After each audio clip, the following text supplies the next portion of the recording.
ایک جنگل میں ایک کوا بہت زیادہ امیر رہتا تھا۔ وہ اپنا حکم سب پر چلاتا تھا۔ ایک دن اس نے سب پرندوں کو اپنے پاس بلایا اور کہنے لگا کہ مجھے وہ ایسی کچھ چیز لا کر دو جس سے میں خوش ہو جاؤں۔ چڑیا نے کوے سے پوچھا، میں آپ کو ایک پیارا سا گھر بنا دوں یا نہیں؟ کوے نے چڑیا سے کہا، ٹھیک ہے، تم میرے لیے گھر بناؤ۔ اور دوسری چڑیا سے کہا، تم کیا میرے لیے بناؤ گی؟ دوسری چڑیا نے کہا، میں آپ کے لیے کھانا بنا کر لے کے آؤں گی۔ پھر امیر کوے نے کالو کوے سے پوچھا، تم میرے لیے کیا لے کر آؤ گے؟ لیکن کالو کوا غریب تھا، وہ سوچ میں پڑ گیا کہ میں مالک کو کیا دوں گا۔ پھر کوے نے کہا، جاؤ میرے لیے چیزیں لے کر آؤ۔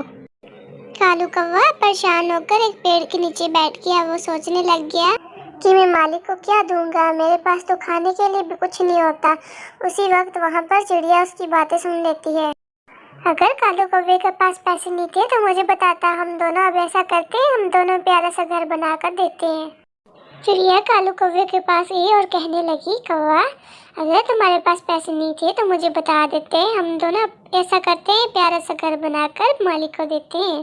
کوے نے چڑیا سے کہا، چڑیا نہیں، میں ایسا نہیں کر سکتا، چاہے میں غریب ہوں، لیکن میں تم سے پیسے نہیں لوں گا، میں خود سے کچھ کروں گا۔ ایک ہفتے بعد امیر کوے کے لیے چڑیا نے بہت پیارا خوبصورت گھر بنایا، اور دوسری طرف چڑیا نے امیر کوے کے لیے بہت مزے کا کھانا بنایا۔ امیر کوا میرے ہاتھ کا کھانا کھا کر دیکھنا بہت خوش ہوگا، ان دونوں سے زیادہ میرا اچھا کھانا ان کو لگے گا، پھر صرف مجھے ہی انعام ملے گا، دیکھنا۔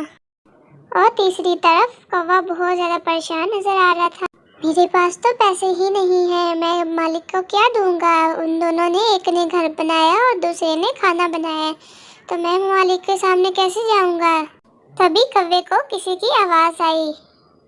کوے نے اس کی طرف دیکھا تو وہاں پر ایک بولنے والا پیڑ تھا۔ پیڑ نے کوے سے کہا، اگر تم اپنے مالک کو دینا چاہتے ہو گفٹ تو میرا سیب ایک لے جاؤ، میرے پیڑ کے اوپر جو لگتے ہیں پھل وہ بہت زیادہ میٹھے ہوتے ہیں، تم ایسا کرو، یہ والا لے جاؤ، تمہارا مالک بہت زیادہ خوش ہو جائے گا۔ کوے نے اس پیڑ سے وہ پھل لے لیا اور مالک کے لیے رکھ لیا۔ شام کو سب کوے کے پاس پہنچ گئے اور کوے نے پوچھا، میرے لیے کیا لے کر آئے ہو؟ چڑیا نے کہا، میں آپ کے لیے گھر بنا کر آئی ہوں۔ اور دوسری چڑیا نے کہا، میں آپ کے لیے بہت مزے کا کھانا بنا کر آئی ہوں۔ کالو کوے نے کہا، مالک میں آپ کے لیے سیب لایا ہوں، اور امیر کوے کو وہ سیب بہت زیادہ پسند آتا ہے۔ امیر کوے نے ان دونوں چڑیوں کو بھیج دیا اور کوے سے کہا، میں جانتا ہوں تم بہت غریب ہو، لیکن پھر بھی تم میرے لیے گفٹ لے آئے، میں بہت زیادہ خوش ہوں تم سے۔ اور پھر صرف کالو کوے کو ہی انعام ملا، وہ بہت خوش تھا۔